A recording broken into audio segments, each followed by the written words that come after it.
ज्ञानान मोक्षमवाप्नोति तस्माद् ज्ञानम परात् परम अतो यो ज्ञान देहि तस्मात् त्यजेत गुरुम। अतो यो ज्ञान देहि, जो ज्ञान देने में सक्षम न हो ऐसे गुरु का त्याग कर देना चाहिए, क्योंकि गुरु से ज्ञान मिलता है, ज्ञान से मोक्ष होता है। पार्वती से भगवान शंकर ने कहा कि देवी ज्ञानान मोक्षमवाप्नोति, हे देवी ज्ञान से मोक्ष मिलता है। यहाँ ब्रह्मा जी से क्या कहा? यहाँ ब्रह्मा जी से कहा कि ज्ञान और योग दोनों जिसके पास रहता है उसको मोक्ष मिलता है। और थोड़ा सा रामचरितमानस को पढ़िए, यही प्रश्न वहाँ पर लक्ष्मण जी ने राम से पूछा है। तब देखिए राम भगवान ने जो उत्तर दिया है, सुनो लखन। भगवान ने कहा कि सुनो, थोड़े मह सब कहूँ बुझाई, बस बहुत थोड़े में हम तुमको समझा देते हैं, ध्यान से सुनो।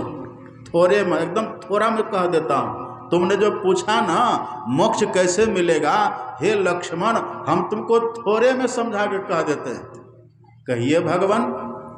राम ने कहा धर्म ते विरति योग ते ज्ञाना अज्ञान मोक्ष प्रद वेद बखाना। हे लक्ष्मण, धर्म से वैराग्य होता है, वैरागी व्यक्ति ही योग कर पाते हैं, योग से ज्ञान होता है, उसी ज्ञान से मोक्ष मिलता है।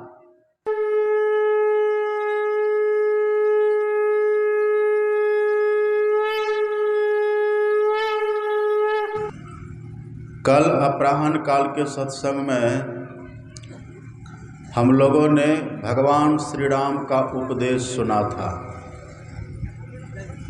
भगवान ने इस मानव तन की महत्ता बतलाते हुए कहा था, इस मानव के शरीर में, इस मानव तन में मोक्ष का द्वार लगा हुआ है। ये कहने का भाव था भगवान श्री राम का कि मानव तन मिला है तो मानव तन में रह करके मोक्ष पाइए। अब मोक्ष पाने का भाव था 84 लाख योनियों के चक्कर से छूटिए, अथवा दैहिक, दैविक और भौतिक इन त्रितापों से छूटिए। देह में बहुत तरह का रोग होता है, आप जानते हैं ना, कभी बुखार, कभी सर्दी, कभी खांसी, कभी टीबी, कभी अल्सर, कभी कैंसर, कभी घुटना में दर्द, कभी कमर में दर्द। ये देह में कितने तरह का देखिए रोग होता है। फिर मानसिक संताप भी होता है, मानसिक पीड़ा भी होती है, शोक होता है, और दैवात भी बहुत तरह का अचानक से कष्ट होता रहता है। जन्म मृत्यु का भी कष्ट है। इन सभी कष्टों से छूटने के लिए ही इस मानव की देह में मोक्ष का द्वार लगा हुआ है। ये आपने कल खूब बढ़िया से सुना था। अपराह्न काल के सत्संग में जो कल आए होंगे उन सबको ये बात याद होगी। राम भगवान ने कहा था साधन धाम मोक्ष कर द्वारा, इस मानव तन में मोक्ष का द्वार है। भगवान ने बस इतना ही संकेत किया था, लेकिन ये मोक्ष हम पाएंगे कैसे? मोक्ष का द्वार तो है, मानव का तन भी हम लोगों को मिला है ईश्वर कृपा से, और इसमें मोक्ष का द्वार भी है, लेकिन हम मोक्ष पाएंगे कैसे? हम 84 के चक्कर से छूटेंगे कैसे? अभी यहाँ देखते हैं आराम से सब बैठे हुए, कितना शीतल मंद बयार चल रहा है, और कितना सुंदर देखे यहाँ का दृश्य है। आराम से बैठे हुए हैं, हवा लग रही है, सत्संग भी सुन रहे हैं। अब बैठे बैठे मन उब जाता है तो कई लोग खड़े भी हो जाते हैं। बैठे बैठे पैर में दर्द होता है तो पैर को उसक पुसक भी कर लेते हैं। झुके झुके दर्द होता है तो सीधा हो जाते हैं। और सीधे बैठे बैठे दर्द होता है तो टेढ़ा भी हो जाते हैं। जब जैसे मन होता तब आप तैसे बैठ लेते हैं, अब बैठे बैठे उब जाते हैं। ये 2-3 घंटा की बात है, फिर आप उठ करके चल देते हैं। लेकिन याद करिए, जब माँ के पेट में थे हम लोग तब वहाँ पर कैसे थे? जब माँ के पेट में थे तब वहाँ उठक बैठक कर सकते थे हम लोग? कहिए। अभी तो पलथी मार करके सीधा हो करके आप बैठे हुए हैं। अभी सिर है ऊपर, अब पैर है नीचे, तो आराम से बैठे हुए। यदि आपको कोई कह दे कि पैर को ऊपर कर लीजिए और सिर को नीचा करके रहिए, तो रह पाइएगा? कठिन है रहना। और यदि कोई रहते भी है तो 1-2 मिनट का लोग आसन करते हैं। सिर को नीचे करके पैर को ऊपर करके रखना और तब रहना बड़ा कठिन है। रक्त का प्रवाह सिर के तरफ हो जाता है, बड़ी पीड़ा होती है।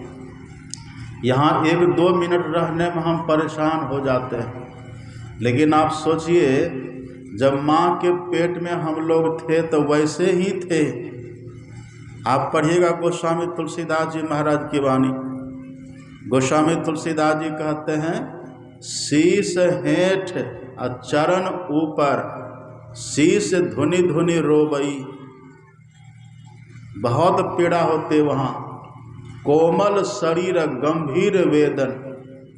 कोमल शरीर होता है, उसमें सुन रहे थे ना, हमारे मनु बाबा सुना रहे थे आपको। रक्त का कीड़ा, पीव का कीड़ा, मलमूत्र का कीड़ा वहाँ डंक मारता है। यहाँ तो मच्छर भी काटता तो उठ करके चल देते हैं, मच्छर से बचने के लिए मसहरी लगा लेते हैं। लेकिन जब माँ के पेट में कीड़ा काटता है, वहाँ कुछ कर पाते हैं हम लोग? वहाँ उठक बैठक भी कर पाते हैं? आप सोचिए, वो कितना बड़ा दुख का स्थान है। कोमल शरीर गंभीर वेदन, अब बाल दशा जेते दुख पायो, अति अगणित न जाहि गनाए। उस स्थिति में कितना कष्ट होता है, उसका कोई वर्णन है? कोई वर्णन नहीं है। बहुत कष्ट वहाँ होता है। और कई बार हम लोग वो कष्ट झेले हैं, आगे भी झेलने की संभावना है। और फिर मरेंगे तो मरने का तो सबको पता है ना। ऐसा यहाँ पर कोई है जो नहीं मरेंगे? यहाँ पर ऐसा कोई बैठे हैं जो नहीं मरिएगा? कोई है ऐसा? आप देखते हैं ना, गांव घर में जब कोई व्यक्ति मरता है तो मुर्दा को अर्थी पर लेटा देते हैं और 4 व्यक्ति मिलकर के अर्थी को उठाते हैं और चलते हैं शमशान की तरफ। एक व्यक्ति आगे आगे बोलते जाता है, राम नाम सत्य है। अब पीछे से सब कहता है, क्या कहता है? आगे कहता है राम नाम सत्य है, पीछे से कहता है सबका यही गत है। यही गत मतलब आज जो इसकी गति हुई है ना, यही हम सबकी गति होगी, ये पक्का तय है। लेकिन कहिए, विश्वास होता है मन में? वहाँ कहते तो हैं, कह देते सबका यही गत है, लेकिन विश्वास होता है?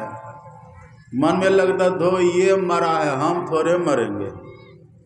भीतर में सुदूर एक भाव रहता है, ये मर गया है, हम थोड़े मरेंगे। यही देखिए, ये जो है ना, इसी को कहते अज्ञानता, अविवेक। इसी बात से जो सचेत हो जाए, जो सावधान हो जाए, आज ये मरा है कल हम भी मरेंगे। अब मरने में बहुत कष्ट होता है। एक बिच्छू का डंक लगे किसी को खड़ा नहीं रह पाएगा। हजारों बिच्छुओं के डंक के समान उस समय पीड़ा होती है, मृत्यु के समय। जन्मने में कष्ट, मरने में कष्ट। अब माँ के पेट में 9 महीना तक कष्ट ही कष्ट, और जन्म लेने के बाद दैहिक कष्ट, दैविक कष्ट, भौतिक कष्ट, कितने तरह का कष्ट होता है। इन्हीं सब कष्टों से बचने के लिए ईश्वर ने ये मानव का शरीर हम लोगों को दिया। और इस मानव के शरीर की खासियत क्या है? यही है, मोक्ष का द्वार इसमें लगा हुआ है। तो शरीर तो हमको मिल गया, मोक्ष के द्वार भी इसमें है। सब सुन रहे ना मेरी बात? सब चंचल हो रहे, हम देख रहे हैं। चंचल कोई मत होइए। ये कार्यकर्ता लोग हैं ना, बच्चे सबको संभाल करके रखिए। देखते कैसे खेल रहा है, मेला थोड़े है यहाँ। बच्चे को संभालिए। इतना इतना मेहनत, इतना इतना खर्च है, कहाँ कहाँ से लोग काम धंधा छोड़ करके आए हैं। अब बच्चे सब ध्यान उधर खींच लेता है। बहुत ध्यान से सुनिए। अच्छा, हम क्यों कहते हैं ध्यान से सुनिए? इसीलिए कहते हैं, जब ध्यान से सुनेंगे ना तो समझेंगे। सुना हुआ समझा हुआ ज्ञान दिमाग में बैठ जाता है, और वही आपको आगे लाभ देगा। वही संस्कार के रूप में फिर बदलता है, जीवन हमारा उसमें ढलता है। इसलिए हम कहते रहते हैं, सावधान होकर के सुनिए। सबका ध्यान इधर मेरी तरफ रहे, एक टक सब इधर देखिए मेरी तरफ। अब बढ़िया से सुनिए, आँख कोई बंद मत करिएगा, आँख खोल के रखिए, इधर देखिए सब। अब देखिए, मोक्ष का द्वार भी इस मानव तन में है, लेकिन मोक्ष हमको मिलेगा कैसे? ये जन्म मृत्यु के चक्कर से हम छूटेंगे कैसे? माँ के पेट के 9 महीना के कष्ट से हम बचेंगे कैसे? संस्कृति संताप से हाँप रहे, भव भौर भ्रमत जीव हाँप रहे, कल आपने सुना था। उससे हम बचेंगे कैसे? यही प्रश्न है, यही प्रश्न हुआ है। किसने किया है? ब्रह्मा जी ने किया है। ब्रह्मा जी के मन में हुआ, आखिर ये सब जो इतना इतना कष्ट झेल रहा, कष्ट भोग रहा है, आखिर ये कष्टों से कैसे बचेगा, कष्टों से कैसे छूटेगा? अब बहुत ध्यान से सुनिए। अब ब्रह्मा जी के मन में हुआ कि हमने मानव का तन तो बनाया, बनाने का काम ब्रह्मा जी का है। मानव का तन बना करके इस जीव को मिल गया, इसको दे दिया गया, इसमें मोक्ष का द्वार है। लेकिन अब इसको मोक्ष मिलेगा कैसे? ये किनसे पूछा जाए? ये बात ठीक ठीक कौन बताएंगे? ब्रह्मा जी ने सोचा, किसी अनुभवी के पास चलना चाहिए। अनुभवी आप जान रहे होंगे, अनुभवी का अर्थ होता है जो प्रैक्टिकल करके जाने हैं, जो प्रैक्टिकल करके समझ लिए, जो प्रैक्टिकल करके देख लिए, अनुभव जो कर लिए, प्रत्यक्ष ज्ञान जिनको हो गया है, अपरोक्षानुभूति जिनको हुई है। तो ब्रह्मा जी ने सोचा कि ढूंढूं ऐसा कौन है जो अनुभव की बात करते हैं, जो खुद करके देख लिए हैं और तब बताते हैं, बताने वाले हैं, ऐसे कौन हैं? ब्रह्मा जी की दृष्टि में एक नाम आया, और सब कोई जानते हैं। ब्रह्मा जी की दृष्टि में, ब्रह्मा जी के मन में एक नाम आया, और वो नाम किनका है? भगवान शंकर। आप कहेंगे भगवान शंकर क्यों आए उनकी दृष्टि में? आपने कल सुना था, भगवान शंकर जो कुछ कहते हैं ना, भगवान शंकर से पूछा पार्वती माता ने कि आप जो कुछ कहते हैं, आप झूठ तो बोलते नहीं हैं? भगवान शंकर झूठ बोलते हैं कभी? ये बात पार्वती को पता था।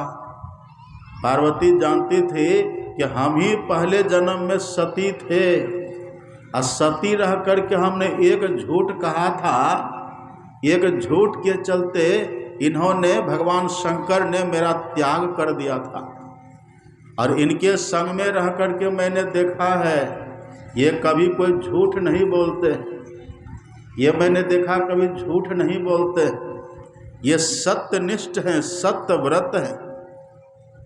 इसलिए ब्रह्मा जी ने सोचा कि इन्हीं से पूछा जाए। अब पार्वती माता ने पूछा, आप जो कहते हैं आप झूठ तो बोलते नहीं हैं? भगवान शंकर से कहा आप झूठ तो बोलते नहीं हैं, तो आप कैसे बोलते हैं? तब भगवान शंकर ने कहा उमा अर्थात हे पार्वती, उमा कहाँ हूँ मैं जो कहता हूँ ना, मैं ऐसे वैसे बात नहीं कहता हूँ। तब उमा कहाँ हूँ मैं अनुभव अपना, अपना अनुभव कहता हूँ मैं। और अनुभव बात झूठ होती है कभी? अपने सदगुरु महाराज जी की वाणी में हम लोग पढ़ते हैं ना, मैं ही जो अनुभव ज्ञान हो अनुमान क्या करे। जहाँ अनुभव ज्ञान है, जहाँ प्रत्यक्ष बोध की बात है, वहाँ अनुमान का स्थान कहाँ है? वहाँ अनुमान का महत्व कहाँ है? तो भगवान शंकर ने कहा कि हे उमा, हे पार्वती, मैं भी कहता हूँ, लेकिन मैं सुनी सुनाई बात नहीं कहता। मैं भी कहता हूँ अटकलबाजी वाली बात नहीं कहता। मैं भी कहता हूँ अनुमान वाली बात नहीं कहता। मैं जो कहता हूँ ना, उमा कहूँ मैं अनुभव अपना। हे पार्वती, मैं अनुभव की बात कहता हूँ। इसलिए ब्रह्मा जी ने कहा, सोचा मन में कि भगवान शंकर से ही पूछा जाए। एक बात और देखिएगा, आप भगवान शंकर के लिए पढ़िएगा रामचरितमानस में। भगवान शंकर समाधिस्थ महापुरुष हैं, समाधिस्थ है ना, आप पढ़िएगा। शंकर सहज स्वरूप सम्हारा, लगी समाधि अखंड अपारा। भगवान शंकर को समाधि लगती है। और कौन सी समाधि? सहज स्वरूप बोध की समाधि। जो अपने आप में जग जाते हैं, जिनको आत्मबोध होता है, उन्हीं को ब्रह्म बोध होता है। आत्मबोध ब्रह्म बोध, ये बोध जिनको हो गया, ये अद्वैत ज्ञान जिनको हो गया, उनकी समाधि अखंडित हो जाती है। कबीर साहब की वाणी में आप पढ़िएगा, सहज समाधि अखंडित जाकी जग मिथ्या ठहराया है। इसलिए शंकर भगवान ने भी कहा, उमा कहूँ मैं अनुभव अपना, असत हरि भजन जगत सब सपना। ब्रह्मा जी ने कहा इन्हीं से पूछो। ये जो भगवान शंकर जो कहेंगे ना, भगवान शंकर सत्य कहेंगे। और ऐसा कोई मनुष्य नहीं जो भगवान शंकर की बात को नहीं माने। ऐसा कोई है? कहिए। सत्संगी सब तो मानते ही हैं भगवान शंकर की बात को, लेकिन आप देखिएगा खैनी खाने वाले सभी भगवान शंकर की बात को मानता है कि ना। आप देखिएगा श्रावण के महीना में, श्रावण के महीना में खैनी खाने वाला, बीड़ी पीने वाला, मांस खाने वाला, मदिरा का सेवन करने वाला, यहाँ तक कि चोरी करने वाला चोर भी देखे श्रावण में सब कहता है चलो भगवान शंकर को जल चढ़ा आते हैं। सब वो गेरवा कपड़ा पहन लेंगे, गेरवा पैंट गेरवा गंजी पहन लेंगे और कामर लेके चल देते हैं। अब देखिएगा रास्ते में वो कहते रहते हैं बोल बम, और खैनी पर घुसा चलते रहता है। 80 चुटकी 90 ताल, तब देखो खैनी का हाल देखे है ना। खैनी खाने वाले भी भगवान शंकर के प्रति श्रद्धा रखते हैं। अब भांग खाने वाला भी कैसेट भी बजाते चलता है। श्रावण में देखिएगा हम सब जब चलते हैं ना, जब भागलपुर से निकलते देवघर के लिए या गोड्डा के लिए कहीं से रूट में जब निकलते हैं, एकदम झुंड के झुंड लोग चलते रहते हैं और कैसेट बजते रहता है। इधर खैनी पर घुसा भी चल रहा है और क्या क्या कितना तो सिगरेट भी पीता रहता है और उधर कैसेट भी बजता रहता है। भगवान शंकर बन करके कोई व्यक्ति कैसेट में गाना गाता है, हे गणेश के महतारी तू घोटा भांग हमारी, अब तुम बिनु रहलो अब भांग बिनु रहा न जाई। ये भांग खोका सभी भगवान शंकर को मानते हैं। अब हम लोग है कैसे? भगवान को मानते हैं लेकिन भगवान की बात नहीं मानते हैं। ये अच्छा होगा? कभी भगवान पूजा स्वीकार करेंगे? सत्संग जो नहीं करते इसलिए विवेक नहीं होता है। इसलिए हम बराबर कहते हैं सब खैनी वाले खाने वाले आ जाइए मेरे सत्संग में, सब शराब पीने वाले आ जाइए मेरे सत्संग में, इस संत मत के सत्संग में आ जाइए। सब मदिरा पीने वाले, सब खैनी खाने वाले, सब बीड़ी पीने वाले, सब मांस खाने वाले, सब अंडा खाने वाले आ जाइए सत्संग में। क्यों? यहाँ आप जिनको मानते हैं ना उनकी भी बात होती है, लेकिन आप सत्संग जो नहीं करते हैं, विवेक जो आपको नहीं है ना, आप भगवान शंकर को तो मानते हैं पर भगवान शंकर की बात आप नहीं मानते। तो कभी खुश होंगे भगवान शंकर? नहीं होंगे। कल आपने सुना था ना, राम भगवान ने क्या कहा था? हे मेरी प्रजाओं, ये मानव का तन मिला, इसमें मोक्ष का द्वार है, लेकिन मोक्ष पाने के लिए, मोक्ष के द्वार में प्रवेश करने के लिए कर्णधार सदगुरु दृढ़नावा, दुर्लभ साध सुलभ करी पावा। किसी कर्णधार गुरु के पास जाओ। तो भगवान शंकर कौन है? आप पढ़िएगा रामचरितमानस में, तुम त्रिभुवन गुरु वेद बखाना। वो त्रिभुवन के गुरु है, इसलिए ब्रह्मा जी उन्हीं से पूछे। और आजकल तो एक पंथ चल गया, आजकल एक पंथ चल गया है, जागो महादेव। जानते हैं ना आप लोग? जागो महादेव जानते हैं ना? जागो महादेव, उसी को शिव चर्चा भी कहते हैं। देखिए गांव में, हर घर में, हर गांव में उसका प्रचार हो रहा है। लेकिन शिव चर्चा नाम तो रख लिया, जागो महादेव नाम तो रख लिया, ये तो कहते हैं शिव ही गुरु है, लेकिन शिव गुरु कहते क्या है वो उसको पता ही नहीं है। तो लाभ होगा? ब्रह्मा जी ने कहा कि चलो हम चलते हैं, जो ये अनुभव की बात करने वाले भगवान शंकर हैं, जो अनुभव की बात करते हैं, सत्य बात बोलते हैं, हम उन्हीं से चल कर के पूछते हैं कि आखिर ये मोक्ष मिलेगा कैसे? मानव का तन मिल गया, इस पे मोक्ष का द्वार है। सो रहे हैं हम, सबकी चोरी पकड़ लेते हैं यहीं से। सोइएगा, कोई सोइए मत, आंख बंद करके मत बैठिए। आंख बंद की झुकनी शुरू हो जाएगी आपकी, देवी सवार, निद्रा देवी सवार हो जाती है। आंख खोल करके बैठिए, सीधा होकर बैठिए, पलथी बढ़िए, सीधा बैठिए बढ़िया से। क्या कह रहे थे हम? शरीर तो है ही है ना, मोक्ष का द्वार इसमें है। अब मोक्ष मिलेगा कैसे? यही ब्रह्मा जी ने भगवान शंकर से पूछा है। उसी के उत्तर में भगवान शंकर ने एक श्लोक कहा। आपने सुना पाठ में, आपने सुना होगा पाठ में, भगवान शंकर ने कहा कि सुनिए ब्रह्मा जी, यदि कोई मोक्ष को चाहे तो उनको करना क्या होगा?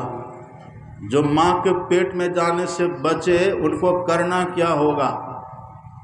जो मृत्यु के दुख से बचना चाहे उसको करना क्या होगा? मैं बताता हूँ। जिनको जन्म लेने के कष्ट से बचना उसको करना क्या होगा? मैं बताता हूँ।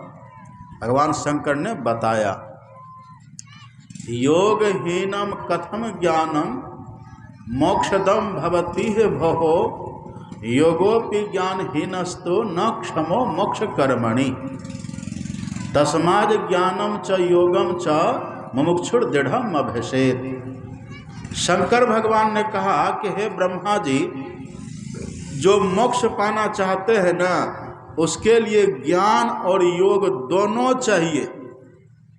उसके लिए ज्ञान भी चाहिए और योग भी चाहिए। ये ज्ञान और योग दोनों जिनके पास होगा ना, भगवान शंकर कहते उसी को मोक्ष मिलेगा। मतलब जन्म मृत्यु के चक्र से वही छूटेगा, माँ के पेट में जाने से वही बचेगा। तरह तरह के जो दुख देह में होते रहते हैं ना, अभी तो आपको पेट में दर्द हुआ, चले जाते डॉक्टर के पास, दवा लेते, खा लेते हैं, कुछ दिन ठीक रहता, फिर हो जाता है। किसी को टीबी हो गई, गए डॉक्टर के पास, दवा लिए, ठीक हो गए, अब कुछ दिन के बाद फिर हो जाता है। ये रोग का जो जड़ है ना, वो जड़ बचा हुआ है। तो समूल रोगों का नाश करने के लिए भगवान शंकर कहते हैं, हे ब्रह्मा जी, ज्ञान और योग दोनों चाहिए। सुन रहे बात? सो कह रहे? ऐ शर्ट वाला सिर ऊपर करिए। कैसे सोते हैं जी? जवान होके तब सोते हैं? बताइए। ये बूढ़ा इधर सो रहे, बूढ़ा बाबा देखिए, पैर पलथी मारिए, ठीक हो गया, बैठिए ना सीधा आगे। 1 घंटा का तो सत्संग है, सुबह सोते। श्री सद्गुरु महाराज की। देखिए भगवान शंकर कहते हैं कि दोनों चाहिए। क्या चाहिए? ज्ञान और योग। एक बात और देखिएगा, ये जो हम आपको सुनाए ना, ये कथा है, शंकर और ब्रह्मा जी की कथा है, योग शिखोपनिषद की बात। ये एक और दूसरा ग्रंथ अपने यहाँ है, उसको पढ़िएगा, बृहतंत्र शास्त्र। क्या बृहतंत्र सार है ना, बृहतंत्र सार एक ग्रंथ है, भगवान शंकर का वचन उसमें है, भगवान शंकर पार्वती माता का संवाद। जो प्रश्न यहाँ भगवान शंकर से ब्रह्मा जी ने किया है योग शिखोपनिषद में, एकदम हूबहू यही प्रश्न पार्वती माँ ने भी भगवान शंकर से किया है। भगवान मोक्ष कैसे मिलेगा? यहाँ तो भगवान शंकर ने देखिए दोनों बात कही, योग भी चाहिए, ज्ञान भी चाहिए।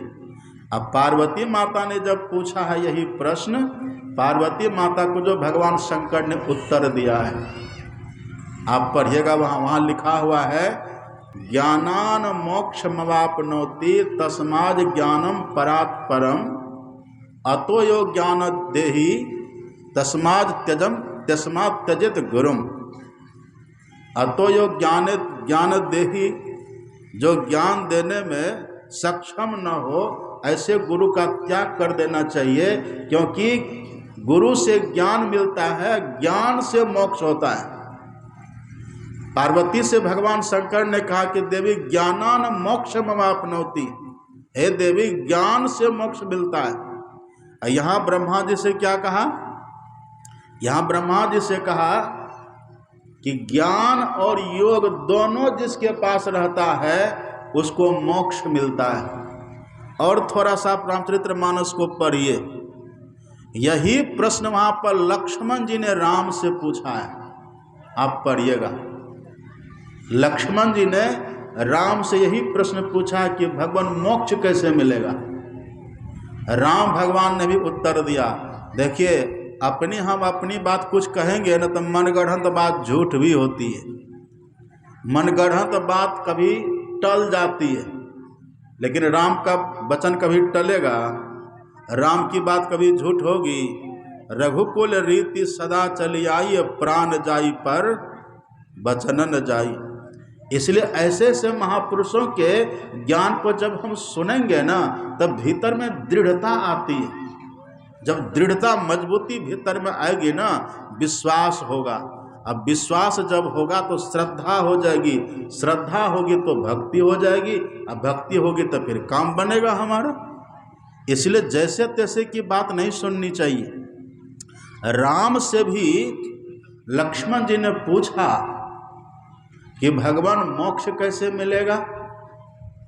तब देखिए राम भगवान ने जो उत्तर दिया है, सुनो लखन। भगवान ने कहा कि सुनो, थोड़े मह सब कहूँ बुझाई, बस बहुत थोड़े में हम तुमको समझा देते हैं, ध्यान से सुनो।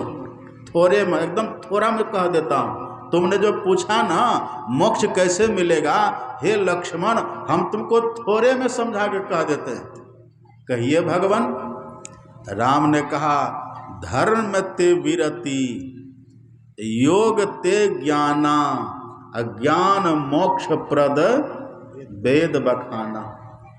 हे लक्ष्मण, धर्म से वैराग्य होता है, वैरागी व्यक्ति ही योग कर पाते हैं, योग से ज्ञान होता है, उसी ज्ञान से मोक्ष मिलता है। देखिए समझिए खूब बढ़िया से बात, उसी से मोक्ष मिलता है। तो बात पक्की हो रही है ना। जो बात शंकर भगवान ने कही वही बात राम भगवान, एकदम कितना देखिए तारतम्य है, कितना साम्य है। अब भगवान राम ने तो थोड़ा और खुलासा कर दिया। पार्वती से भगवान शंकर ने संक्षेप में कह दिया ज्ञान से मोक्ष होता है, लेकिन वो ज्ञान, जिस ज्ञान से मोक्ष होगा वो ज्ञान मिलेगा कहाँ? एक बात और देख लीजिए, यदि आप ये सोचिए कि ज्ञान से मोक्ष मिलेगा, इसका मतलब पढ़े लिखे लोगों को मोक्ष मिलेगा। पढ़े लिखे के पास ही ना हम लोग समझते कि ज्ञान है। जिनके पास स्कूल की डिग्री है, कॉलेज की डिग्री है, हम लोग सोचते कि ये सब ज्ञानी है, पढ़े लिखे। ये ना हम लोग कहते हैं। यदि स्कूल कॉलेज वाला ज्ञान से मोक्ष मिलता तो कहिए कबीर साहब को मोक्ष कभी मिलता? कबीर साहब पढ़े लिखे थे, स्कूल कॉलेज का ज्ञान था कबीर साहब के पास। कबीर साहब ने तो खुद लिख दिया, कबीर कागज छुयो नहीं और कलम गहियो नहीं हाथ। देखिए कबीर साहब का तो हमने कभी कलम को छुआ ही नहीं, कभी हमने कागज को छुआ ही नहीं, कलम हाथ में हमने कभी ली ही नहीं, फिर स्कूल कॉलेज का सवाल कहाँ है? इन कबीर साहब को देखिए, कबीर साहब ने मोक्ष पा लिया। कबीर साहब कहते जौ जल में जल पैस न निकसे, यों ढोड़ी मिला जुलाहा। मैं जुलाहा हूँ ना, जैसे पानी पानी से मिलकर के पानी हो जाता है, ऐसे मैं अर्थात जीवात्मा मैं परमात्मा से मिलकर के परमात्मा हो गया। ये तो मोक्ष है। पढ़े लिखे नहीं है लेकिन देखिए मोक्ष पा लिए। और शंकर भगवान क्या कहते, ज्ञान से मोक्ष मिलेगा। पर कबीर साहब तो पढ़े लिखे थे नहीं। कबीर साहब तो चलिए काशी में रहते थे, विद्वानों के बीच में रहते थे। माता सबरी का नाम सुने हैं ना आप लोग? माता सबरी कहाँ रहती थी? माता सबरी तो बचपन से बेचारी जंगल में ही रही है। और सुन रहे थे ना, आदिवासी हमारे मनु बाबा आदिवासियों के लिए कितना कुछ सोचते हैं। आदिवासी के लिए लोग संथाल, जो हम लोग कहते हैं संथाल हमारे भाई बहन, देखते कैसा जगह कैसा जंगल झाड़ जैसे लगता है। माता सबरी भी इसी कैटेगरी की थी। अब माता सबरी देखने में कैसी थी? एकदम बिल्कुल कुरूपा। अब पढ़ी लिखी, पढ़ना लिखना किस चिड़िया का नाम है माता सबरी को ये भी पता नहीं था। पढ़ना लिखना होता क्या है ये भी पता नहीं था। लेकिन आप पढ़िएगा रामचरितमानस को, राम भगवान गए हैं माता सबरी की झोपड़ी में, वहाँ पर संवाद हुआ दोनों में। और जब राम भगवान जाने लगे तो सबरी ने कहा ठहरिए राम, रुक जाइए। क्यों माता? कहा पहले हमको जाने दीजिए, पीछे आप जाइएगा। देखिए योग्यता देखिए कितनी है। पढ़ी लिखी नहीं है, देखने में काली कलुटी है और जंगल झाड़ में रहती है, भील जाति की है। लेकिन ज्ञान देखिए किनसे ज्ञान मिला है? महर्षि मतंग से। महर्षि मतंग से उनको शिक्षा दीक्षा मिली, भजन किया और ऐसा ज्ञान मिला है। देखिए मोक्ष उनके सामने मानो हाथ जोड़े खड़ा है। राम जब जाने लगे, सबरी कहते हे राम ठहर जाइए। कहा क्यों माता? कहा हे राम आप जा रहे हैं ना, आपके जाने के पहले मुझे जा लेने दीजिए तब आप जाइएगा। कहाँ माता, कहाँ जाएंगी आप? माता सबरी ने कहा मोक्ष पद में, हरि पद में, परम पद में, आत्म पद में मैं अपने घर जाऊंगी। अपना घर ही तो मोक्ष पद है, अपना घर ही तो आत्म पद है, अपना घर ही तो ईश्वर का धाम है। माता सबरी कहते मैं जा रही हूँ, पहले मुझे जाने दो। देखिए साधना उनकी कितनी ऊंची है। और सब आप लोग पढ़ते हैं रामचरितमानस में, कही कथा सकल बिलोक हरिमुख, हृदय पद पंकज धरे, तजी जोग पावक देह हरिपद, हरिपद लीन भई जह नहीं फिरे। माता सबरी हरि के पद में, आत्म पद में, अपने घर में चली गई, वहां चली गई। निज घर में निज प्रभु को पावे, अति हुलसावे ना, अपने घर में गई। पढ़ी लिखी थी माता सबरी, कैसे चली गई? शंकर भगवान तो कहते ज्ञान जिनके पास होगा वो जाएंगे। रविदास जी का नाम सुने? रविदास जी बेचारा जूता गांठते थे, जाति से वो भी एकदम छोटी, जिसको हम लोग कहते चमार, चमार जाति से थे वो, जूता गांठते थे। रविदास जी की वाणी आप पढ़िएगा, जा देखे घिन उपजे, नरक कुंड में बास, आ प्रेम भक्ति ते उबरे प्रगटत जन रैदास। ये कहाँ से कहाँ पहुँच गए, आखिर बात क्या है? ये जो ज्ञान की बात भगवान शंकर कहते हैं, जिनके पास ज्ञान होगा उसी को मोक्ष मिलेगा, ये कौन सा ज्ञान है? तो वहां तो पार्वती माता से सीधे भगवान शंकर ने कह दिया ज्ञानान मोक्ष मवाप्नोति। लेकिन जब वही प्रश्न शंकर भगवान ने से पूछा, ब्रह्मा जी ने पूछा है, तब वहां शंकर भगवान ने कह दिया ज्ञान से मोक्ष होगा, ज्ञान भी चाहिए और योग भी चाहिए। इसका संकेत देखिए क्या है। लेकिन जब लक्ष्मण जी ने राम भगवान से पूछा मोक्ष कैसे मिलेगा, तो मानो राम भगवान ने व्याख्या करके सुनाया है, राम भगवान ने पूरा खोल करके सुनाया है, राम भगवान ने विश्लेषण कर दिया ताकि समझने में दिक्कत न हो और कमी न रह जाए, समझ में कमी न रह जाए, करने में कमी न रह जाए। इसलिए राम भगवान ने पूरा खुलासा खोल करके व्याख्या करके तब लक्ष्मण जी को कह दिया। क्या कहे, सुन रहे हैं? क्या बात है? जागा महादेव, यही महादेव सब सोते हैं। वो महादेव तो जगले रहते हमेशा, वो महादेव कभी सोते? प्रीतिकरण की रीति नहीं प्रभु जागत है, तू सोवत है। हम सब सोते हैं, इस महादेव को जगाना जरूरी है, ये सोते रहते हैं। देखिए राम भगवान ने व्याख्या करके सुना दिया। राम भगवान ने कहा कि सुनो, धर्म ते विरति, योग ते ज्ञाना, ज्ञान मोक्ष प्रद वेद बखाना। अब देखिए सब संत में क्या मोक्ष प्रद मतलब मोक्ष मिला, कैसे? ज्ञान से, ज्ञान से मिला मोक्ष। अब जिस ज्ञान से मोक्ष मिला वो ज्ञान आया कहाँ से? सबरी को मोक्ष मिला तो सबरी के पास ज्ञान आया कहाँ से? स्कूल कॉलेज तो कभी गई नहीं। कबीर दास को मोक्ष मिला तो उनके पास ज्ञान आया कहाँ से? स्कूल कॉलेज तो कभी गए नहीं। इसी का उत्तर देखिए, राम भगवान कहते हैं मोक्ष मिला ज्ञान से, और ज्ञान कहाँ से मिला? योग। सीरियली है ना, क्रमबद्ध ढंग से योग से मिला ज्ञान। योग कैसे हुआ? योग कौन करेंगे? उसके पहले है विरति। विरति, विरति मतलब जिनके भीतर विरति का भाव है, जिनके भीतर वैराग्य है, जो वैरागी है। अच्छा, वैरागी का मतलब क्या होता है? हम लोग साधु महात्मा, हम लोग सब रास्ते में चलते रहते, कहते देखो बैरागी जा रहा है। रास्ते में चलते हैं ना, कोई कहते देखो साधु जा रहा है, कोई कहते देखो बैरागी जा रहा है, कोई कहते देखो बाबा जा रहा है, देखो बैरागी जा रहा है। मतलब लोग बैरागी का अर्थ ये समझते हैं जो घर द्वार में नहीं रहता है, जो घर द्वार छोड़ करके रहता है वो बैरागी है। राम भगवान से लक्ष्मण जी ने पूछ दिया कि भगवान ये विरति जो आप कहते हैं, बैरागी जो आप कहते हैं कि बैरागी से योग होगा तब ज्ञान तब मोक्ष, ये बैरागी, ये विरति क्या है? ये बैरागी क्या है? आप पढ़ लीजिएगा, भगवान राम ने कितना सुंदर उत्तर दिया है।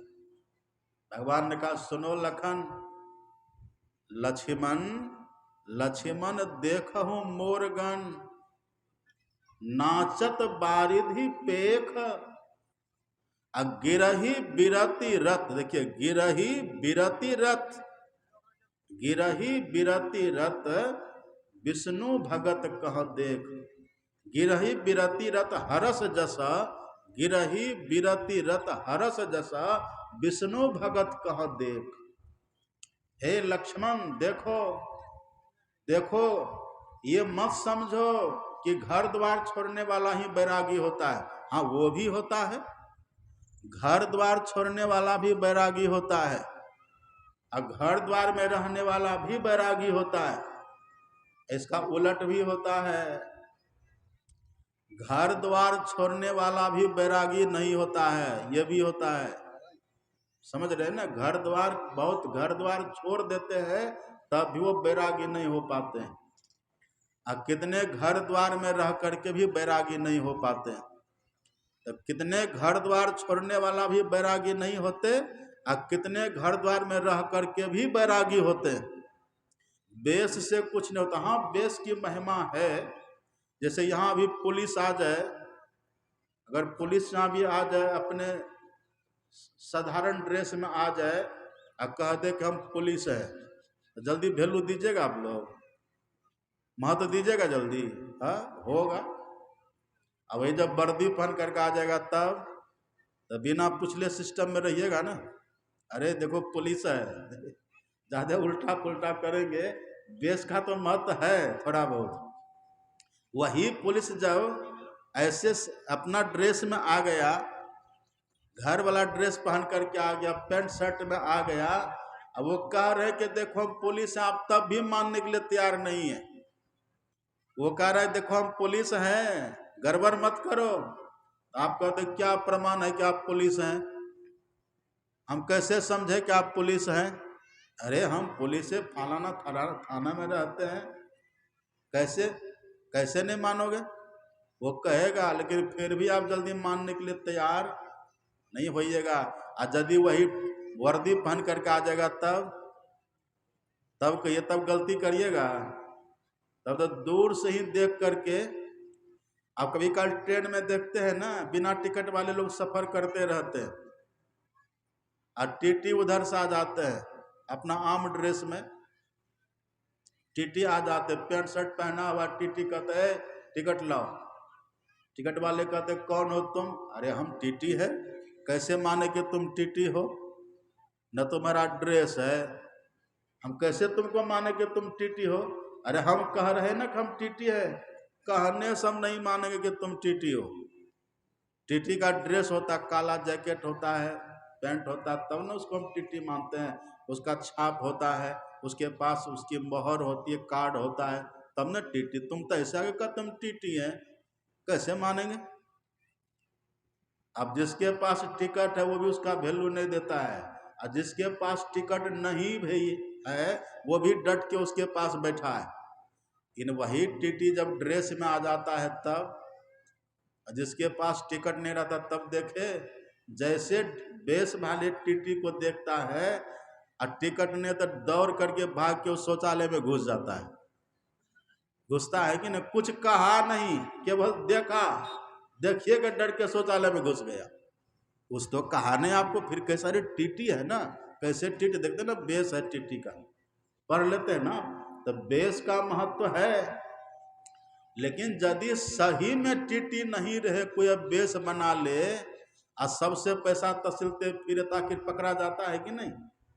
वो भी पकड़ा जाता, पोल पट्टी खुल जाती है। रावण साधु था नहीं, बैरागी था नहीं, बैरागी का बेस बना लिया, पकड़े गए कि नहीं? कालनेमी साधु था नहीं, बैरागी था नहीं, लेकिन बैरागी का बेस बना लिया। हनुमान जी चले जा रहे थे, हनुमान जी ने देखा, बेस देख करके प्रभावित हो गए, पास में चले भी गए, प्रणाम भी कर लिए, उनके मुंह से थोड़ी कथा भी सुन लिए, लेकिन वो तो भीतर से बैरागी था नहीं। तो पोल पट्टी खुला कि ना, आखिर मारा गया कि नहीं? उगर ही अंत न हो ही निवाहु, अकाल नेमि जिमि रावण राहु। तो राम भगवान ने कहा कि सुनो, बेस से कोई बैरागी नहीं होता। तब लक्षण देखो, लक्षण मिलाओ। यदि कोई गृहस्थाश्रम में है, घर में है, तो वो वैरागी है, कैसे मानोगे? उसका बाहर की पहचान क्या होगी? कैसे समझें कि ये बैरागी है? तो राम भगवान ने उदाहरण दिया, उदाहरण देके समझा। देखिए, राम भगवान कहते हैं, लक्ष्मण देखहु मोरगन, नाचत बारिधि पेख, गिरही बिरति रत हरस जसा, विष्णु भगत कहाँ देख। घर में रह करके भी कोई बैरागी है, कैसे समझें? तो भगवान कहते कि देखो, जैसे मोर जो होता है ना, मोर जब बादल को देखता है तो बादल को देख करके मोर नाचता है। अब देखिए यहाँ पर भी भेद है।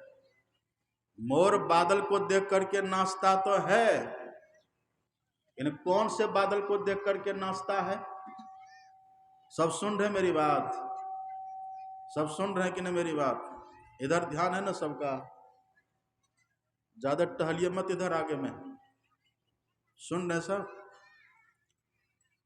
देखिए, राम भगवान कहते हैं लक्ष्मण, जैसे मोर मयूर बादल को देख करके नृत्य करता है, ऐसे ही जो भगवान के भक्तों को देख करके प्रसन्न हो। इसमें देखिए भेद क्या छुपा हुआ है।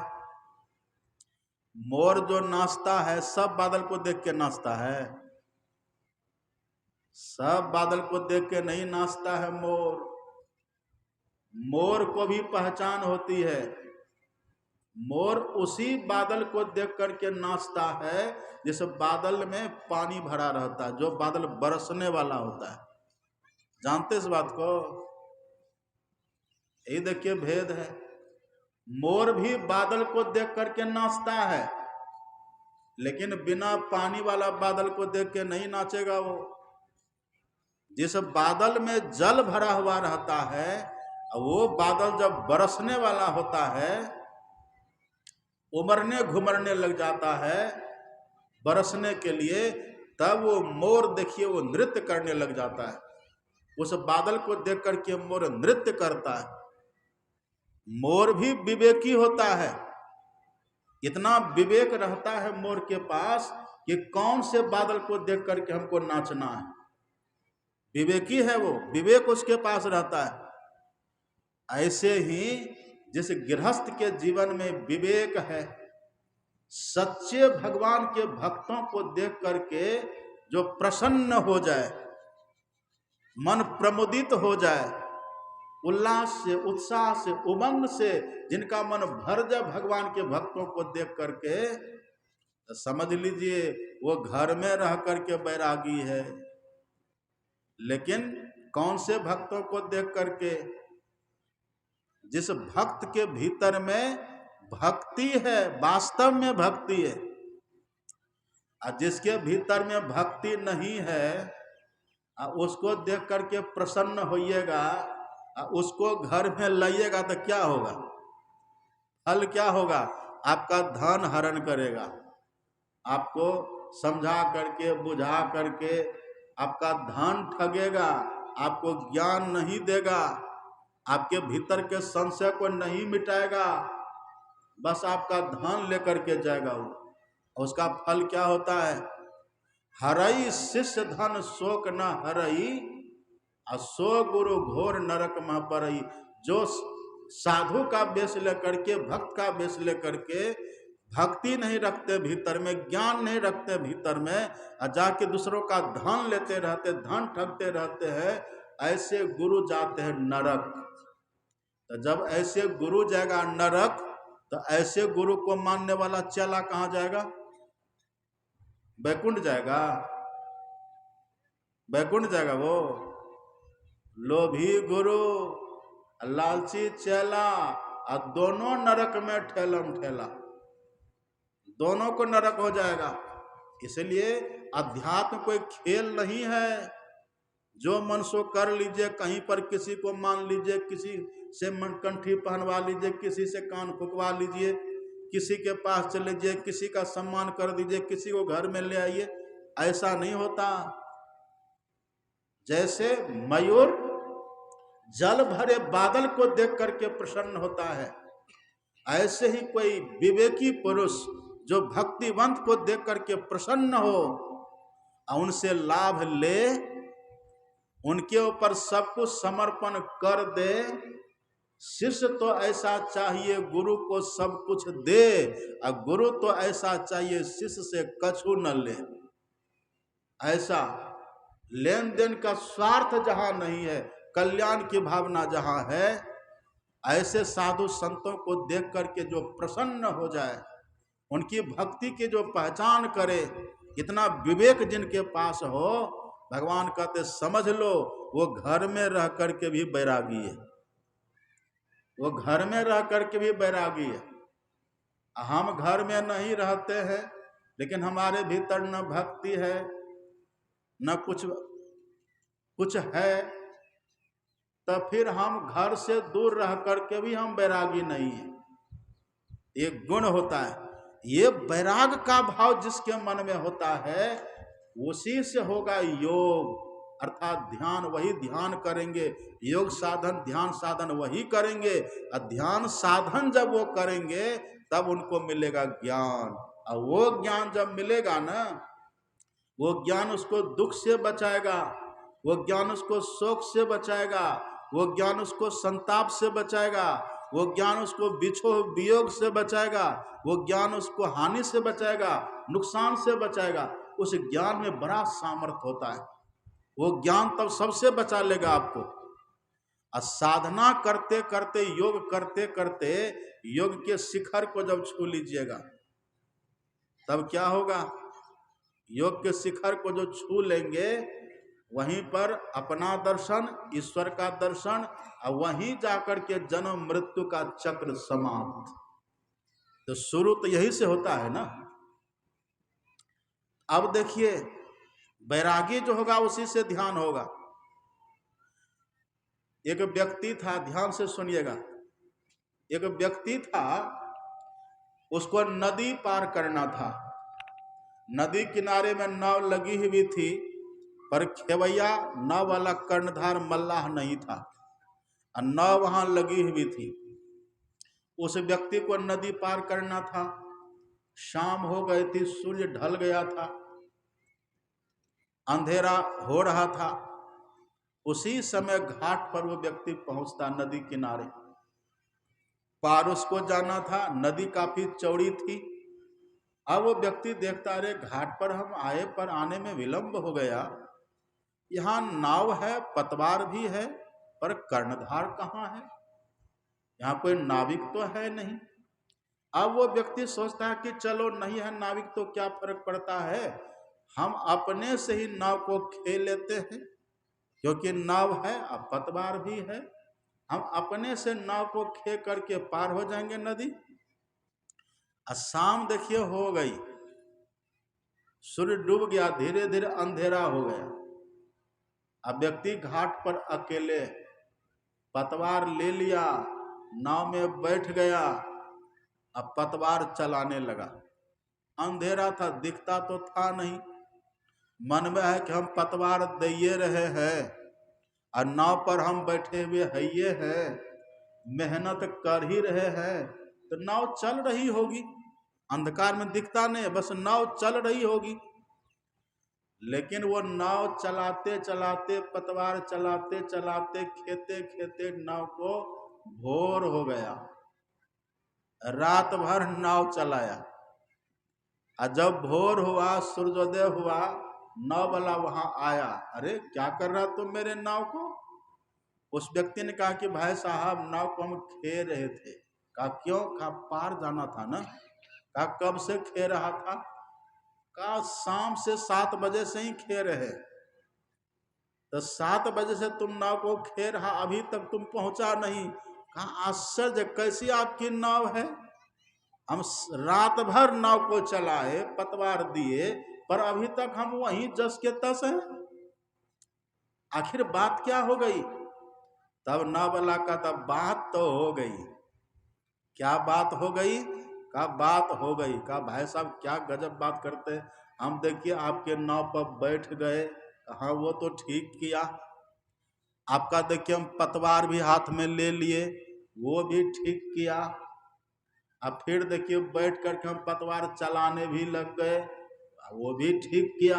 तो जब सब कुछ ठीक ही किए तो नाव बढ़ी क्यों नहीं? तब नाव वाला कहता है सब कुछ तो तुम ठीक ही किया, नाव का सिक्कर खोला था, सिक्कर जो लगा हुआ है,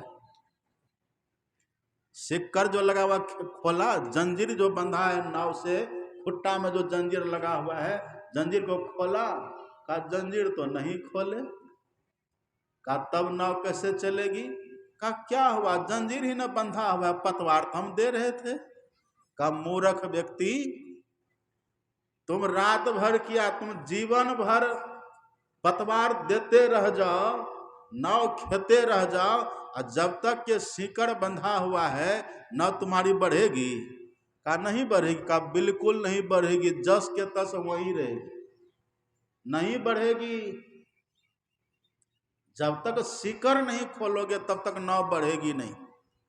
इसका मतलब क्या हुआ, हम लोग देखते हैं, हम लोग ध्यान करते हैं, ब्रह्म मुहूर्त में भी ध्यान करते हैं, दोपहर में भी ध्यान करते हैं, रात में भी ध्यान करते हैं, सब कुछ करते हैं, लेकिन देखिए 20 साल हो गया, 25 साल, 30 साल हो गया, अभी तक कुछ मिला हम लोगों को? सबकी बात हम नहीं कहते हैं, बहुतों को बहुत कुछ मिला भी है, लेकिन हम लोगों से पूछिए, आम लोगों से पूछिए, आम इंसान से पूछिए, जो ठीक से बैरागी नहीं हुए हैं, उनको पूछिए कुछ मिला? कहाँ कुछ मिल रहा है। और लोग यहाँ तक कभी काल कह देते कि बाबा जब दीक्षा शुरू में लिए थे ना, उस समय तो कुछ बनता भी था, कुछ मिलता भी था, अब तो वो खत्म हो गया। जो पहले कुछ मिला था ना, अब तो वो खत्म हो गया। ऐसा आखिर क्यों हुआ, क्यों होता है? हम ध्यान करते हैं, सब कुछ करते हैं। एक बूढ़ी माता जी को हमने पूछा कि माता जी ध्यान करते हैं? हाँ बाबा करते हैं। तो ध्यान में कुछ दिखता है? हाँ दिखता है ना। क्या दिखता है? बूढ़े ने कहा कि बाबा ध्यान करते तो बिल्डिंग दिखाई देता है, बिल्डिंग दिखाई देता है। आप तो ध्यान करते गुरु महाराज को देखने के लिए ना, तो बिल्डिंग क्यों दिखाई देता है? कहा कि बाबा हाले में बिल्डिंग बना है ना, बहुत बढ़िया है। तब बढ़िया है तो ध्याने पर बिल्डिंग को देखिएगा आप। जब तक बिल्डिंग को देखिएगा तब तक गुरु महाराज दिखेंगे। बिल्डिंग को देखते रहिए ध्यान में, गुरु महाराज जी नहीं देखेंगे, दिखेंगे। पद को देखते रहिए, प्रतिष्ठा को देखते रहिए ध्यान में, गुरु महाराज जी नहीं दिखेंगे। धन दौलत को देखते रहिए ध्यान में, गुरु महाराज जी नहीं दिखेंगे। परिवार को देखते रहिए ध्यान में, गुरु महाराज जी नहीं दिखेंगे। पुत्र को देखते रहिए ध्यान में, गुरु महाराज जी नहीं दिखेंगे।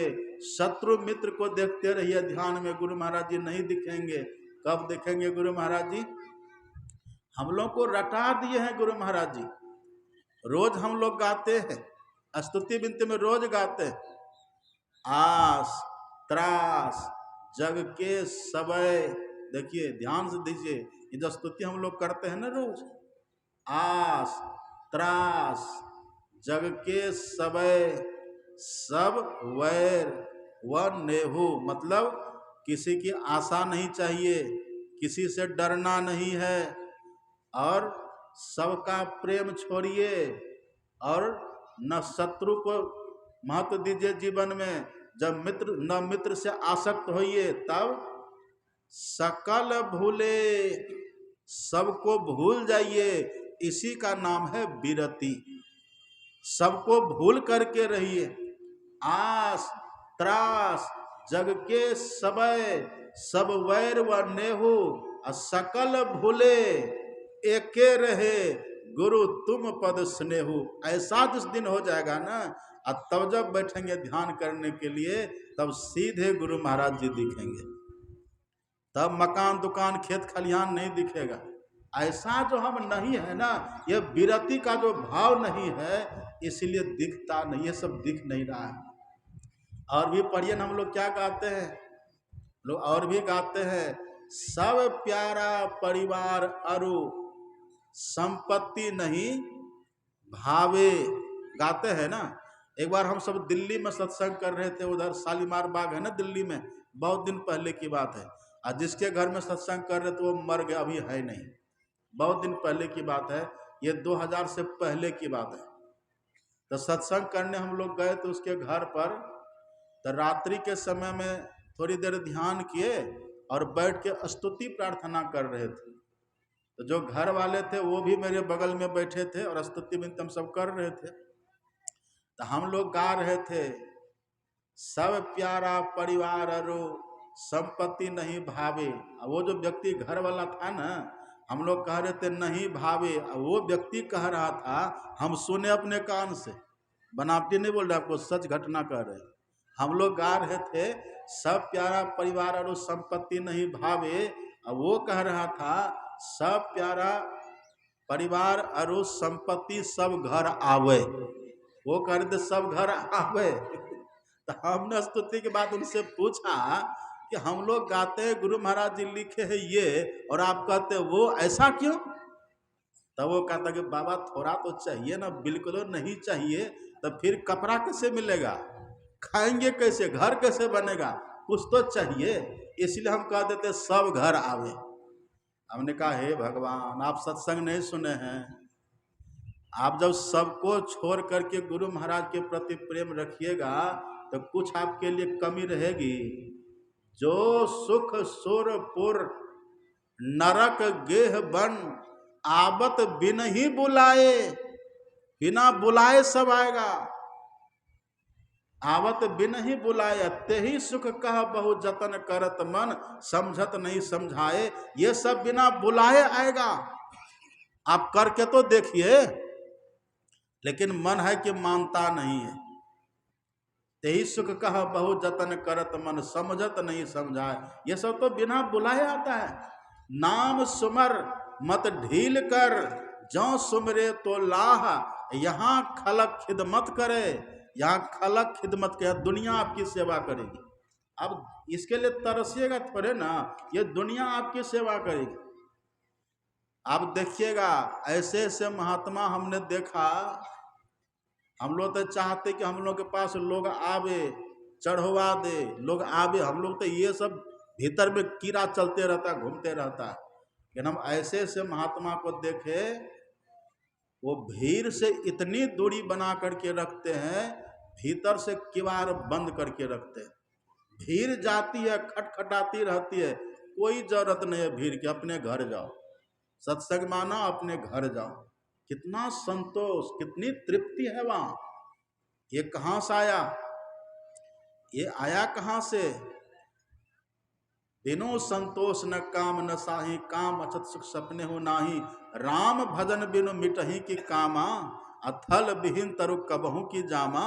आप भजन जैसे करेंगे ना, ये संतोष का धन मिलेगा। गौ धन, गज धन, बाजी धन और रतन धन खान, जब आवे संतोष धन सब धन धूरी समान। अब देखिए, बैरागी भी हो गए। अब बैरागी बन करके हम करेंगे योग। कभी काल यदि आपको ध्यान करने में मन नहीं लगे ना, तो समझ लीजिए कहीं न कहीं हमारे वैराग्य में कमी हुई। राम भगवान का वचन पढ़िएगा, पापवंत कर सहज स्वभाव, अब भजन मोरे तही भाव की काऊ। जिसका मन पापी रहता है ना, उसको भजन में मन नहीं लगता है। इसीलिए हम लोग के सदगुरु महाराज जी ने एकदम रटा दिया ताकि याद रहे। रोज हम लोग गाते हैं, सत्संग नित अरो ध्यान नित, रहिए करत संलग्न हो। सत्संग ध्यान रोज करिए, लेकिन रोज कौन करेंगे? व्यभिचार, चोरी, नशा, हिंसा, झूठ तजना चाहिए। पंच पापों को जो अब छोड़ करके रहेंगे, पंच पापों से जो अपने को बचा करके रखेंगे, वही रोज कर पाएंगे। अब पंच पापों से बच करके रहते हैं हम लोग, अब करेंगे बैरागी होकर के योग करेंगे। तो योग कहाँ से करिएगा? योग की शुरुआत है कहाँ से? योग कहाँ से? योग का आरंभ कहाँ से? आपको कोई पूछे कि योग का आरंभ कहाँ से है, तो क्या कहिएगा? पढ़िएगा गुरु महाराज जी की वाणी। तुलसीदास जी ने लिखा है ना, नाम जी जपि जागहि जोगी। इसी की व्याख्या में सदगुरु महाराज जी लिखे हैं कि मंत्र जप करके योग का आरंभ करते हैं। जो दीक्षा में मंत्र हम लोग को मिलता है ना, उस मंत्र का जप करना अति पावन गुरु मंत्र मन ही मन जाप जपो, मने मन जपना। जो ठीक से मन मंत्र को मन ही मन जपेंगे, यही है योग का आरंभ करना। यहाँ से योग का आरंभ होता है, इसको कहते मानस योग। मंत्र का आरंभ, योग का आरंभ मंत्र हम जपते। अच्छा, मंत्र हम कैसे जपते हैं? एक बात और सुन लीजिए ध्यान से, बहुत ध्यान से सुनिए। ये बच्चे सब किसके घूम रहे हैं? देखिए देखिए, बर्फ खा रहा है, सबको जुट्ठा गिरेगा देह पर। सत्संग में ऐसे कहीं होता है? जुट्ठा कुट्ठा लेके चलते हैं। सत्संग में देवी देवता रहता, आपको पता नहीं है? बहुत पवित्रता से बैठना चाहिए सत्संग में। क्या कह रहे थे हम? सत्संग पंडाल में है कि नहीं? सब भंडारा में चले गए। कभी कभी तन रहता है पंडाले में, मन खाने शुरू कर देता है वहां भंडारा। इसलिए मन को भी यहां रखिए। देखिए, मंत्र को जप भी कहते हैं। क्या कहते हैं? मंत्र को जप। जप, जप का अर्थ होता है आवाहन। जप का अर्थ होता है बुलाना। तो हम लोग जो मंत्र जपते हैं ना, बैठ करके जो गुरु गुरु करते रहते, मंत्र जपते रहते हैं, मानो हम लोग गुरु महाराज को बुला रहे हैं। लेकिन कहिए गुरु महाराज जी आए? बहुतों के भीतर में आए। जिनके भीतर में आए वो तो बरभागी है। दर्शन उनके उर्माही करे बरभागी, अब तिनके तरने की नाव किनारे लागी।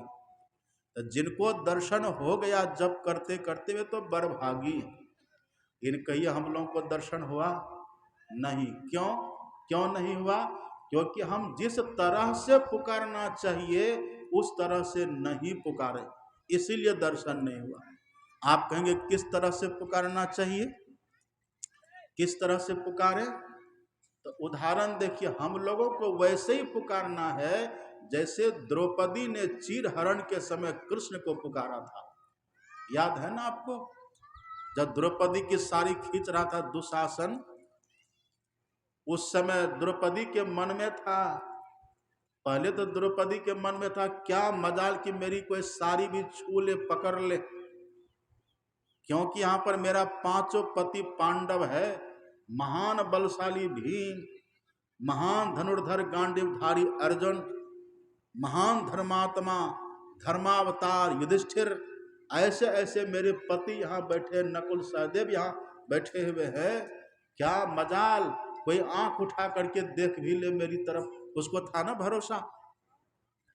लेकिन इतना होने के पांचों पति था वहां। उसके बाद वहीं पर पितामह भीष्म थे, अखंड बाल ब्रह्मचारी, 8वें वसु के अवतार देवता, वो पितामह भीष्म थे वहां। पांडवों के कौरवों के गुरु गुरु द्रोणाचार्य थे वहां, गुरु कृपाचार्य थे वहां, अश्वत्थामा था वहां, कर्ण था वहां, विदुर जी थे वहां। इतने सबके बीच में द्रौपदी के मन में था कि इतनों के सामने किसका मजाल कि मेरा वस्त्र छू भी सके, ये मन में था उसको। लेकिन कहिए दुशासन ने वस्त्र छुआ कि नहीं? सुन रहे बात? दुशासन ने कपड़ा पकड़ा कि नहीं उसका? अब पकड़ा ही नहीं, खींचना शुरू कर दिया। द्रौपदी ने देखा पांचों पति बैठे मौन, कौन गति हुई? अरे ये तो मौन हो गए, अब मेरी क्या दुर्दशा हो गई होगी। पितामह भीष्म भी नजर को नीचे कर लिए, वो भी मेरे तरफ देख भी नहीं रहे हैं। ये गुरु द्रोण भी मुंह फेर लिए। अब क्या होगा? तो जितना सबके बल का जो भरोसा था ना द्रौपदी के मन में, वो भरोसा द्रौपदी का खत्म। ये सब हमको बचाने वाला नहीं है। एक बात तो खत्म हो गई। अब देखिए द्रौपदी को क्या होता है। द्रौपदी कहती है तो दुशासन है, अब मैं कोई साधारण हूं। अब द्रौपदी के लिए पढ़िएगा, द्रौपदी भी काली के अंशा अवतार उसको माना गया है। देवी थी, काली का अवतार, अंशा अवतार, देवी है वो, महान पतिव्रता थी द्रौपदी। अब द्रौपदी के मन में होता है कि हम साधारण हैं, चलो पांडव ने बचाया तो कोई बात नहीं, भीष्म पितामह, गुरु द्रोण, गुरु कृपाचार्य नहीं बचाया तो कोई बात नहीं, हम अपने से अपनी रक्षा कर लेंगे। सारी को कस के पकड़ लिया, लेकिन दुशासन माना, खींचना शुरू किया तो द्रौपदी की साड़ी फिसलने लग गई। अरे ये तो लगता है कि साड़ी उतार देगा मेरा। अब एक हाथ से साड़ी को पकड़िया, दूसरा हाथ उठा देती है, हे कृष्ण अब तुम ही बचाओ, दुख हरो द्वारिका नाथा, बचाओ। लेकिन देखा कि अब एक हाथ से पकड़े हैं, एक हाथ से भगवान को बुला रहे हैं, तब भी ये साड़ी खींच ही रहा है। तो जब ये साड़ी तब भी खींच ही रहा है, तो हम क्यों पकड़े अपने से साड़ी को, एक ही हाथ से हम भगवान को क्यों बुलावे। अब हम दोनों हाथों से भगवान को ही बुलाएंगे, अब जो होगा सो हो जाए। और द्रौपदी ने अपना दोनों हाथ उठा दिया, और तब कहते दुख हरो द्वारिका नाथ, शरण में तेरी, बिन काज आज महाराज लाज गई मेरी, पांचों पति बैठे मौन कौन गति होई, दुशासन वंश कुठार खेचत चिर लाज नहीं आई। स्तुति करने लगी द्रौपदी। जैसे स्तुति करी तब क्या हुआ, इतनी सारी भगवान ने बढ़ा दी द्रौपदी की तरफ। सारी है कि नारी है, नारी है कि साड़ी है, साड़ी बिच नारी है कि नारी बिच साड़ी है, कुछ पता ही नहीं चला। सारी खींचते खींचते दुशासन का बल समाप्त हो गया, उसकी भुजा थक गई, पर द्रौपदी की साड़ी भगवान ने घटने नहीं दिया। इसको कहते हैं पुकारना। अच्छा, द्रौपदी कैसे पुकारी, इसी में देखिए, इसी में रहस्य छुपा हुआ है। भगवान ने तब रक्षा करी द्रौपदी की, जब द्रौपदी के मन से अपने पति का भरोसा खत्म हो गया, अपनों का भरोसा खत्म हो गया। भगवान अपनों पर जो था, अपनों पर जो भरोसा था द्रौपदी का, वो खत्म हुआ। और दूसरा, अपने बल से भी भरोसा खत्म, निज बल का भरोसा खत्म, पर का भरोसा खत्म, दोनों का भरोसा खत्म। और तब जो आर्त पुकार लगाई है द्रौपदी, उसी से भगवान प्रसन्न होकर के वहां पधार गए। अब देखिए, इसी बात को, यह तक कहानी है, कथा है, पर हमारे सदगुरु महाराज जी ने इसी बात को रटा दिए। रोज हम लोग गाते हैं, देखिए रोज हम लोग गाते हैं ना, पर निज बल कछु नाही है। द्रौपदी को तो बहुत कुछ करने के बाद ये होश में आया, समझ में आया। हम सबको गुरु महाराज जी पहले सचेत कर रहे हैं, जिस मंत्र जप करने के लिए बैठिए ना, तो मंत्र जप करने के समय ये भाव रखिए, आपका अपना रक्षा करने वाला कोई नहीं है, आपके रक्षक कोई नहीं, आपके पालनहार दुनिया में कोई नहीं, आपके लिए भरोसेमंद दुनिया में कोई नहीं। सबसे मन को हटा लीजिए, और अपने बल पर भी भरोसा मत रखिए। जमराज के सामने कुछ चलेगा, फिर सो रहे हैं, आप ही पर नजर है मेरी, तो ये मत, अपना बल वहां कुछ चलेगा, खाए खुराका पहन पोशाका जम का बकरा पलता है, जंबर जाति तोरे छाती, उनसे क्यों नहीं डरता है। तो अपना भी भरोसा छोड़ दीजिए, अपनों का भरोसा छोड़ दीजिए। लो यही रोज गाते हैं, पर निज बल कछु नहीं है। देखिए भाव वही है, अजय ही बने कमाई। अब आगे देखिए, इतना था कि अपना दूसरे का भरोसा छोड़िए, अब कैसे जप करना है। लोग भजन गाते हैं, त्राही गुरु त्राही गुरु त्राही गुरु कहू हो, असार संसार से गुरु बल तरु। सबका भरोसा छोड़ करके तब जो आर्त पुकार लगाते हैं, त्राही माम त्राही गुरु त्राही, मतलब जो मंत्र है, उस मंत्र को आर्त भाव से जब जपेंगे, सबका भरोसा छोड़ करके, फिर आप देखिएगा एक सेकंड भी विलंब नहीं करेंगे गुरु महाराज जी आने में। तुरंत कृष्ण भगवान से द्रौपदी ने पूछा, केशव तुम तो आए लेकिन फजती करा करके, पहले न तुमको आना चाहिए। तब भगवान ने कहा कि तुम देखो मेरी गलती है कि तुम्हारी गलती है, देखो पहले का मतलब मेरी गलती कैसे है? अरे तुम जो पुकार रही थी, क्या कह के पुकार रही थी? दुख हरो द्वारिका नाथ। तुम तो कह रहे थे हे द्वारिका नाथ दुख हरण करो, अब तुम खड़ी हो यहाँ हस्तिनापुर में, हमको तुम कह रहे द्वारिका नाथ। अब द्वारिका देखो कहाँ है, हस्तिनापुर कहाँ है। अब द्वारिका से हम पहुंचेंगे यहाँ तब न तुमको बचाएंगे। यदि तुम पहले कह देते दुख हरो हृदय नाथ, हम तो तुम्हारे हृदय में ही थे। हृदय नाथ तुम कहती तो वही हम तुमको बचा लेते। तुमने तो कहा दुख हरो द्वारिका नाथ, अब हम थे यही, फिर यहाँ से गए द्वारिका, द्वारिका से आए यहाँ, तो समय नहीं लगेगा। अब कितनी तेजी में हम आए सो तो देखो। ये तो कथा है ना। ये विश्वास हम लोगों को रखना चाहिए कि हम जो मंत्र जप कर रहे, गुरु महाराज जी सुन रहे, हमारे साथ है, अंग संग हर वक्त रहता, प्रकट हो आता नहीं, हमेशा हमारे साथ ही गुरु महाराज जी हैं।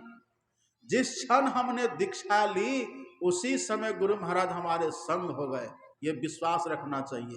यही भगवान कहते मंत्र जापम दृढ़ विश्वासा, ये विश्वास होना चाहिए कि हमारे साथ गुरु महाराज जी हैं। हम जो पुकार रहे, जप कर रहे, गुरु महाराज जी सुन रहे हैं, ये विश्वास होना चाहिए। और दूसरा विश्वास, इसी मंत्र से दुनिया के सभी मंत्रों के जप करने का फल मिलेगा, ये विश्वास रखिए। और तब जब जप करेंगे, इतना यदि भूमिका बन गई हमारी, और तब जो जप करिएगा न, फिर उस जप की इतनी महिमा है, इतनी महिमा है। अब देखिएगा जप करते ही गुरु महाराज जी प्रकट हो जाएंगे। वही होगा मानस ध्यान, एक मंत्र का जप, एक रूप का ध्यान, इसी को कहते हैं मानस योग। ये यदि दो काम यदि करेंगे ठीक से, स्थूल नाम और रूप से आपकी मुक्ति हो जाएगी, मतलब कहीं आसक्ति अब नहीं रहेगी। ये दो काम यदि कोई कर ले, गुरु महाराज जी का दर्शन भीतर में कर ले, तब क्या होगा? प्रथम ही धारो गुरु को ध्यान, हो श्रुति निर्मल हो बिंदु ज्ञान। सतगुरु को धरी ध्यान, सहज श्रुति शुद्ध करी, वृत्ति शुद्ध हो जाएगी। तब सरस्वती सुखमन बीच, सरस्वती जो है सुखमना, उसका पता चल जाएगा, प्रकाश हो जाएगा। और जैसे प्रकाश हो गया अपने भीतर में, भा प्रकाश मिटल अंधियारी, सुख भयल बहुत तेर है, आ गुरु कृपा की कीमत नाही, मिटल 84 फेर है। जैसे प्रकाश हुआ, इसी साधना को बोलते अग्नि की ज्योतियों का योग। ये योग है। भीतर प्रकाश हो जाएगा, भीतर प्रकाश होते दिव्य दृष्टि खुल जाएगी, 84 का चक्कर समाप्त।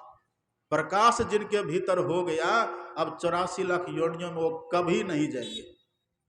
उसी प्रकाश में ब्रह्म ज्योति ब्रह्मनाद धार धरी, पहले ब्रह्म ज्योति अब फिर ब्रह्मनाद प्रकट होता है। बिंदु चंतव सूर्य प्रकाश से शब्द लहर लहराई हो, जो अति सिमटी रहे सुख मन में, ताको परे जनाई हो। शब्द की लहर वहां प्रकट हो जाएगी, शब्द की धार वहां प्रकट हो जाएगी। उसी शब्द को यदि आप पकड़ लिए, शब्द सुरत अभ्यास सरलतर, करी करी सार शब्द गही लीजे, ऐसी जुगति कयागढ़ त्यागी, भव भ्रम भेद सकल मल छीजे, भव खंडन आरती यह निर्मल, करी में ही अमृत रस पीजे। आत्म अरपी के भोग लगावे, सेवक सेव भाव छुटी जावे, हम प्रभु प्रभु हम एक ही होई, द्वंद अरुद्वैत रहे नहीं कोई, मैं ही ऐसी आरती कीजे, अब भव मह जन्म बहुरी नहीं लीजे।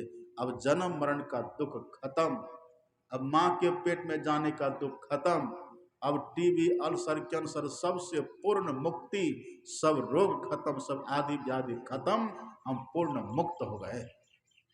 यही उपदेश भगवान शंकर ने ब्रह्मा जी को किया है, और यही सद्ज्ञान हम लोगों के सदगुरु महाराज जी ने हम लोगों को दिया है।